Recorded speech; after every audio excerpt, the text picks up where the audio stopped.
বাবা খাইছে। ওর বাসা হচ্ছে বরিশালে,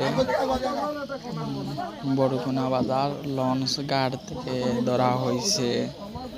আর আপনারা যারা এই বাবাখুর গাঁজাখুর তাদেরকে পাইলে আইনের আওতা নিবেন, আর আইন কঠোর বিচার করবে।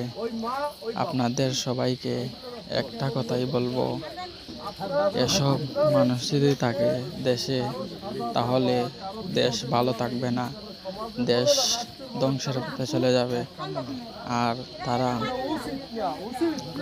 আর সে কি করেছে জানেন? 8 বছরের একটা বাচ্চাকে গাঁজা খাওয়াইছে, আর 15 বছরের একটা বাচ্চাকে গাঁজা খাওয়াইছে। বরিশালের হায়লা বাজারে এই গাঙ্গের মাঝখানে নিয়ে তাদেরকে গাঁজা সে খাওয়াইছে। একদিন সকালে গেছে, পরের দিন বিকালে তাদেরকে নিয়ে আসছে, আইন ধরে আনছে।